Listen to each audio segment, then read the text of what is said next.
2008년 8월 2일 두 남자가 K 정상에 올랐습니다. 산악인들은 이 산을 야수라 부릅니다.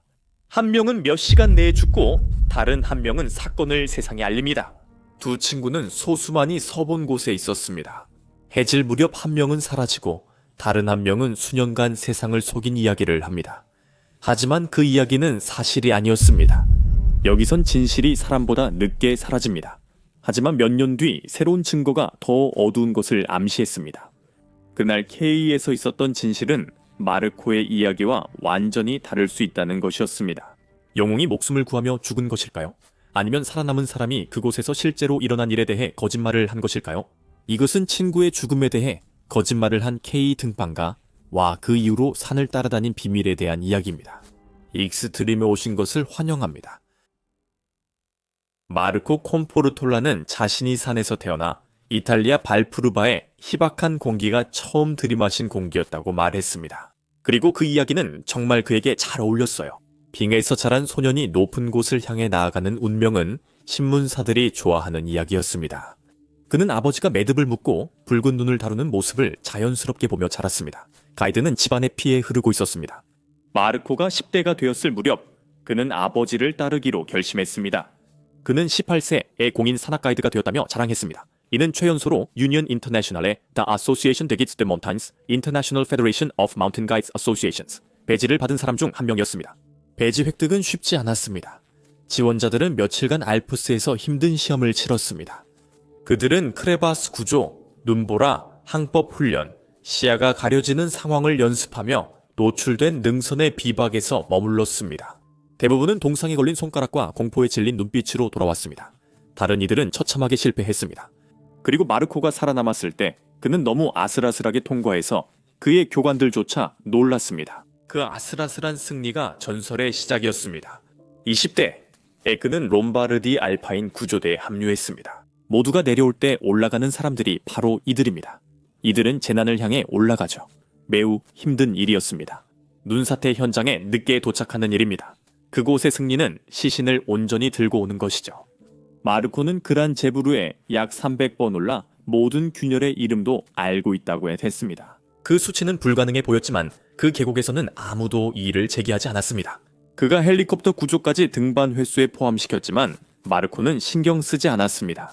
그는 그곳에서 반복과 위험을 통해 자신의 정체성을 계속 쌓아갔습니다.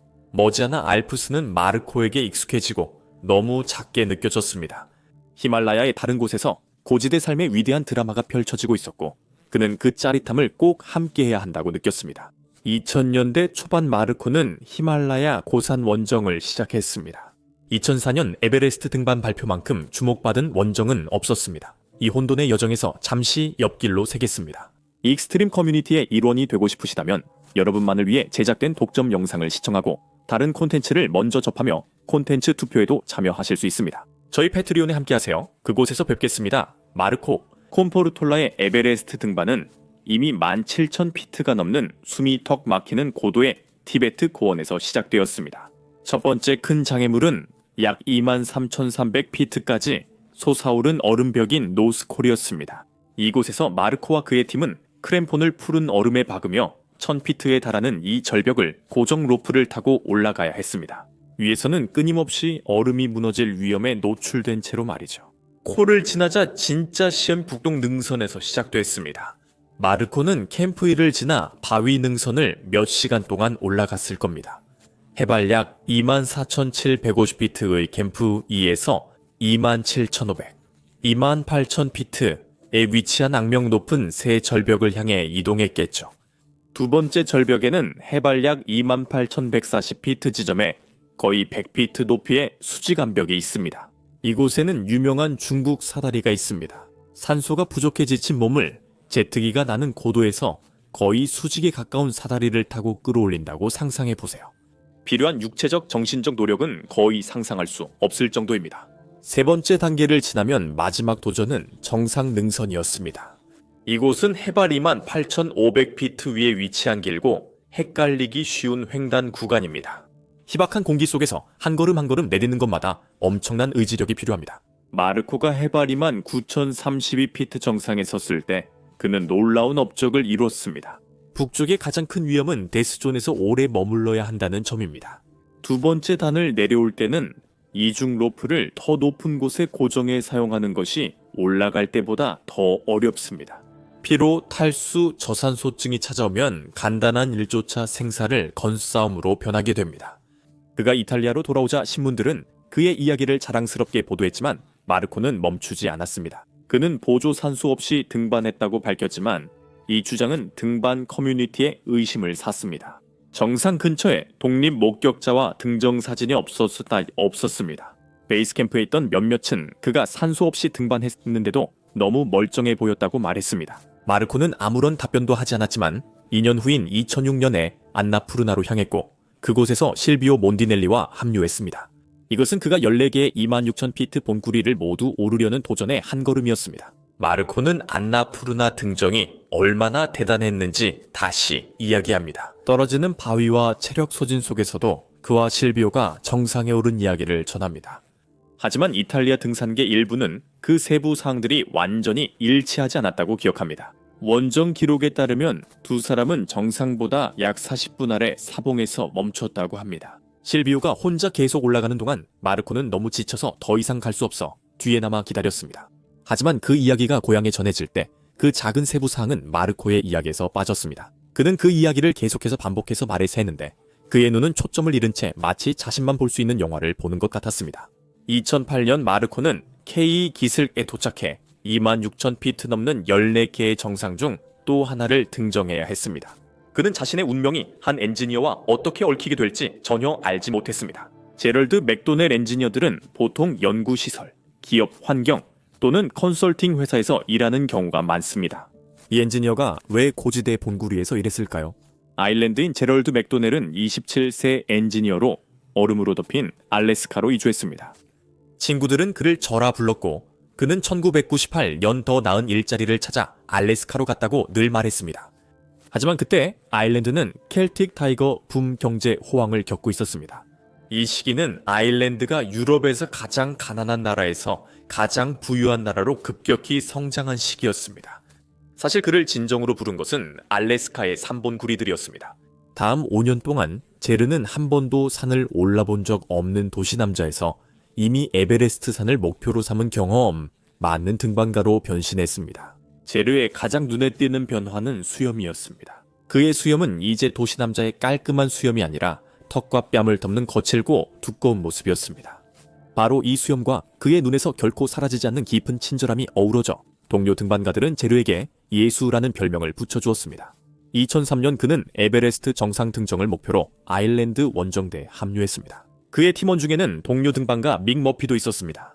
알래스카 산맥에서 수년간 훈련한 제르는 이제 히말라야의 더 높은 산맥에 도전할 준비가 됐습니다. 그 등반은 네팔 사우스콜 루트의 전통적 에베레스트 원정이었습니다. 팀은 해발 26,000피트 이상 산소가 부족한 데스존에 적응하기 위해 오랜 시간을 들여 천천히 몸을 길러야 하겠습니다.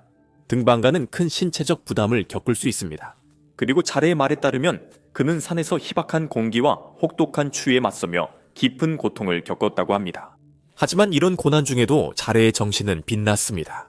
다른 이들이 위축되거나 한 가지에 집중할 때도 자레는 원정대의 중심이었습니다. 그는 긴장된 캠프 분위기를 밝게 하고 이야기가 없을 땐 음악으로 분위기를 달래주곤 했습니다. 그렇다면 그의 정상 등정 성공이 특별했던 이유는 무엇이었을까요? 그가 2003년 5월 26일에 정상에 오른 것만이 특별했던 것은 아니었습니다. 그가 어떻게 정상에 올랐는지, 그리고 그것이 그에게 어떤 의미였는지가 더 중요한 bet입니다. 그의 정상 등정 날은 극한의 인내심을 시험하는 날이었습니다. 남쪽 콜의 고지 캠프에서 마지막 힘을 낸 후 제르와 팀원들은 목표를 달성했습니다. 그는 세계 정상에 서서 소수만 볼 수 있는 광경을 보았습니다. 하지만 제르에게 정상 등정은 단순한 목록 표시 그 이상이었습니다. 다른 이들이 승리를 기뻐할 때 제르는 자신을 도운 이들에게 깊은 감사함을 느꼈습니다. 셰르파 등반가들, 정상 등정이 개인 승리로 여겨지는 세상에서 드문 시각이었습니다. 그게 바로 제르라는 사람이었습니다. 항상 그렇듯이 하산은 극도의 피로와의 싸움이었지만 제르는 무사히 베이스 캠프로 돌아왔습니다. 에베레스트 등정으로 그는 세계에서 특별한 클럽의 일원이 되었습니다. 하지만 그가 가장 소중하게 여긴 것은 증서나 칭호가 아니었습니다. 그는 팀워크의 신념, 산악 환경 존중, 극한 상황에서도 해낼 수 있다는 자신감을 갖고 돌아왔습니다. 에베레스트는 그에 대한 확인이었습니다. 그것은 그가 가장 높은 본구리를 오를 수 있는 신체적, 정신적 강인함을 가지고 있는지에 대한 질문에 답해 주었습니다. 하지만 그렇게 함으로써 그것은 불가피하게 또 다른 더 위험한 질문을 던졌습니다. 다음은 무엇인가?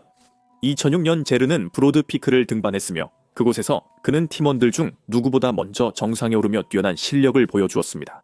하지만 그에게는 준비 운동에 불과했습니다. 주요 목표가 KI였기에 브로드 피크에서 내려오자마자 바로 KI 베이스 캠프로 향했습니다. K에는 제르를 끌어당기는 어떤 점이 있었던 걸까요? 에베레스트에 오른 남자가 왜 이 특별한 본구리를 위해 모든 걸 걸고 위험을 무릅썼을까요? 제럴드에게 K는 궁극적인 시험이었죠. 정상에 오른 4명마다 1명이 도전하다 목숨을 잃었습니다. 이 통계는 이 거친 산을 오르는 것이 얼마나 어려운지 보여줍니다. 등반가들은 예측할 수 없는 날씨와 끊임없이 떨어지는 얼음과 바위 조각의 위험에 항상 직면해야 합니다. 이 산은 너무나 복잡해서 한 번의 실수로 끝이 날 수도 있습니다. 그는 이제 산 위 아주 높은 곳에 있었고 극한의 고도에서 오는 희박한 공기를 들이마시고 있었습니다. 그때 끔찍한 일이 일어났습니다. 큰 바위가 산에서 빠르게 굴러왔습니다. 제럴드, 등반가는 예측 불가능한 상황에 어떻게 대비할 수 있나요? 그들은 보호 장비와 필요한 물품을 챙깁니다. 제러는 완전한 보호 장비와 등산 헬멧도 착용했습니다. 그는 바위가 자신을 향해 오는 것을 보면서 본능적으로 그 충격이 자신을 다치게 할 것임을 알았습니다. 하지만 그는 헬멧의 피해 최소화를 기대할 수밖에 없었습니다. 바위가 제르를 강타하자 그의 헬멧만 부순 것이 아니었습니다. 그것이 그의 두개골을 내리쳐 제르는 극한 고도에 순식간에 갇혔습니다. 심각한 머리 부상을 입은 제르는 1시간 내에 병원에 가지 않으면 죽을 수밖에 없었습니다. 믹 머피, 반조 베넌, 제르의 팀 동료들은 이 비극적 장면을 지켜봤습니다. 그 순간 그들은 제르의 생명줄이자 유일한 희망이 되었습니다. 처음엔 그를 도우려 했지만 혼자 내려오는 것도 힘들었습니다. K에서 시간이 줄어들며 곧 헬리콥터가 필요해졌습니다. 그 높이에서 헬리콥터 구조는 매우 위험합니다. 하지만 그들은 떨리는 손으로 즉시 지원을 요청했습니다. 곧 거세게 회전하는 헬리콥터 날개의 소리가 주변을 뚫고 울려 퍼졌습니다. 모든 역경을 이겨낸 자이르는 산에서 구조되어 병원으로 급히 이송돼 즉시 치료를 받았습니다. 신체적인 회복에는 몇 주가 걸렸습니다. 처음에는 파키스탄에서 그리고 다시 고향인 알래스카에서 치료를 받았습니다. 하지만 심리적 영향은 어땠을까요? 많은 이들에게 죽음과 가까웠던 경험은 꿈을 완전히 포기하게 만들 수 있습니다. 하지만 자이르는 또다시 독특한 사고방식을 보였습니다. 그는 동료 등반가 앨런 아넷에게 그 사고가 자신을 꺾은 것이 아니라 오히려 동기를 부여해줬다고 말했습니다. 그는 다시 돌아가기를 기다릴 수 없었습니다. 이것이 진정한 산악인의 회복력의 예시였을까요? 아니면 치명적인 집착의 시작이었을까요?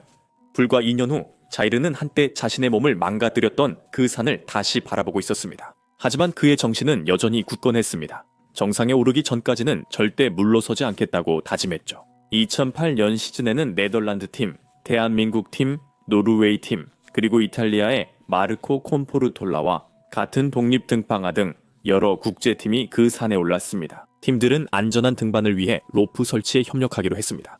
긴 고소 적응 기간과 좋은 날씨를 기다리는 동안 제르 맥도넬과 마르코 콘포르톨라는 만나서 친구가 되었습니다. 잠시 두 남자가 로프로 서로 묶여같은 길을 걷고 있었습니다. 고지대 생활은 힘들지만 제르의 긍정적이고 밝은 존재가 큰 힘이 되었습니다. 정상 등정은 2008년 8월 1일 시작됐습니다. 수십 명이 장비를 챙기고 로프를 점검하며 서둘렀지만 누군가 이상함을 발견할 때까지 계속됐습니다. 로프가 고정되어 있지 않았습니다. 등반가들은 치명적인 병목 현상에 갇혀 제한된 대낮 시간이 사라지는 동안 기다려야 했습니다. 한 명씩 그들은 천천히 위로 올라갔고 하늘에서 내려다보면 언덕을 기어오르는 반딧불이 행렬처럼 보였습니다. 자레는 이곳에서 자신의 과거로 다시 올라갔습니다. 2년 전 이 얼음 위는 자신의 피로 붉게 물든 곳이었습니다.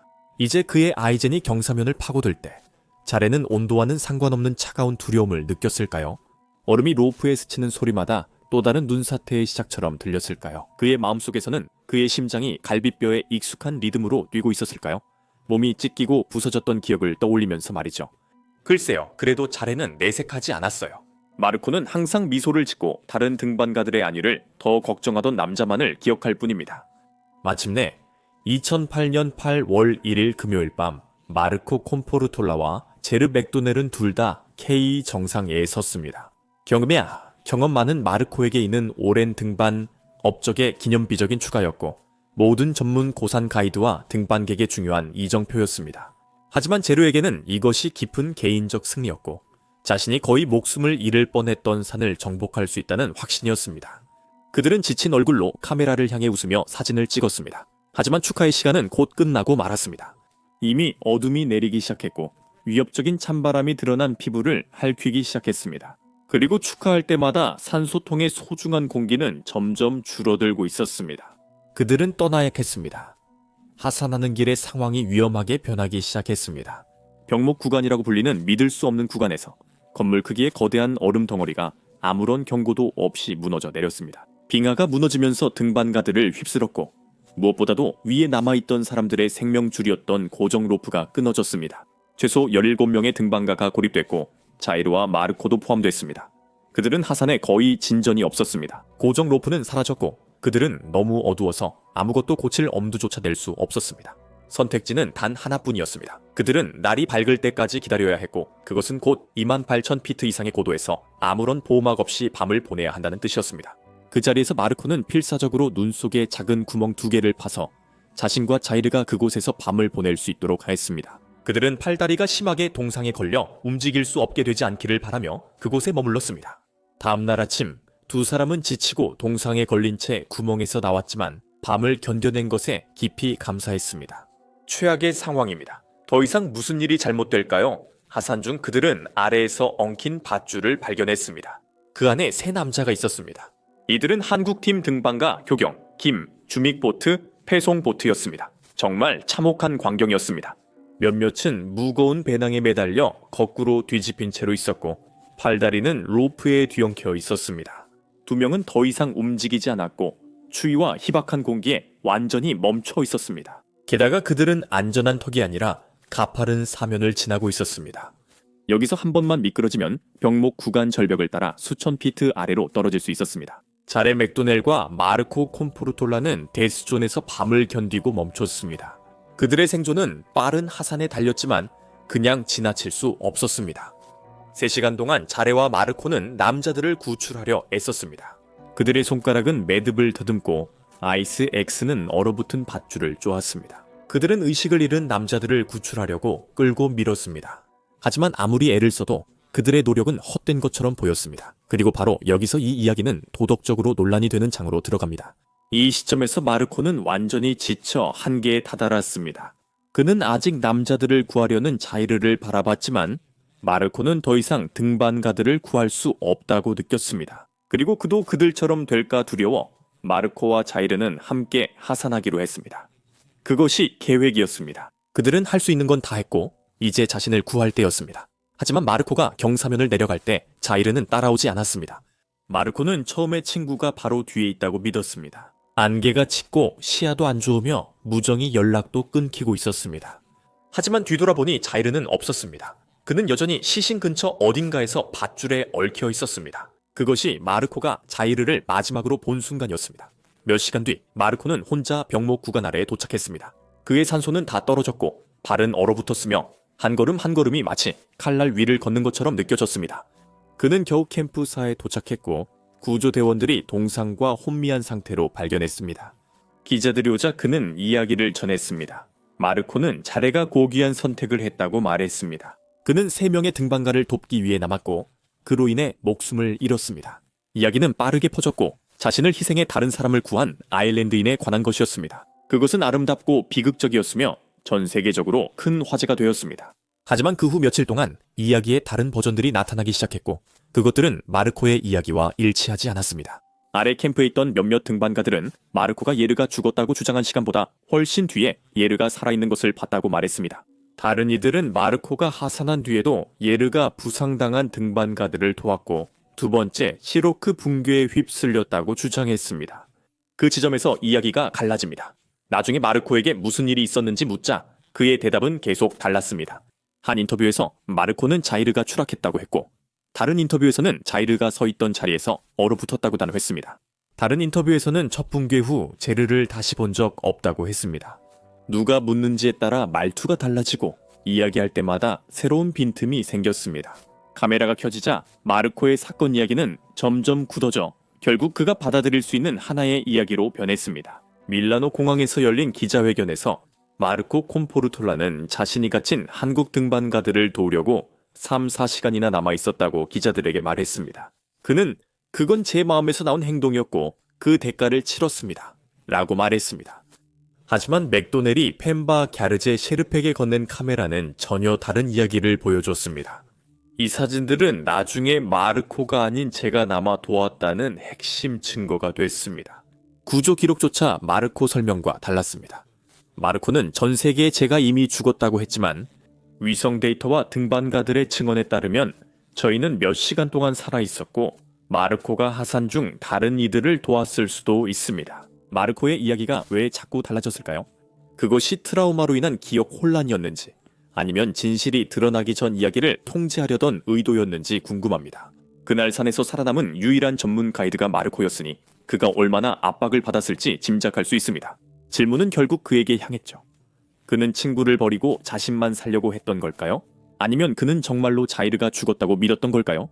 그 질문들은 아직까지도 답이 없습니다. 간 모리아티의 회고록에서도 어조는 신중하고 자이르의 업적을 존중하지만 마르코의 진술이 얼마나 모호하고 모순됐는지 인식하고 있습니다. 모리아티는 그를 직접적으로 비난하지는 않습니다. 등반가들이 타인의 사망을 너무 일찍 선언했다는 비판을 보고서에 포함한 것은 의도적이란 느낌이 듭니다. 확실히 아는 것입니다. 자레 맥도넬은 마지막으로 쓰러진 등반가들 근처에서 살아있는 모습이 목격되었으며 또 다른 시로 그가 쓰러지기 직전까지도 여전히 도우려고 하고 있었습니다. 그의 시신은 예상보다 높은 경사면에서 발견되어 그가 떨어진 게 아니라 머물렀다는 증거입니다. 그래서 의문이 듭니다. 마르코는 정말 친구에게 무슨 일이 있었는지 몰랐을까요? 아니면 그는 견딜 수 없는 진실 대신 침묵을 선택한 걸까요? K 혼돈 속에서 마르코는 하산했고 자이르는 남아 죽음을 맞이했습니다. 어느 쪽이든 둘 중 한 명만이 살아서 내려왔습니다. 그리고 그날 이후로 마르코의 이야기는 산의 침묵과 완전히 일치한 적이 없습니다. 하지만 그날 제르에게 정말 무슨 일이 일어났다고 생각합니까? 그리고 왜 마르코의 기억은 일치하지 않았을까요? 댓글로 의견 남겨주세요. 시청 감사합니다. 다음 영상에서 만나요. 항상 당당하게 용감하게 살아가세요.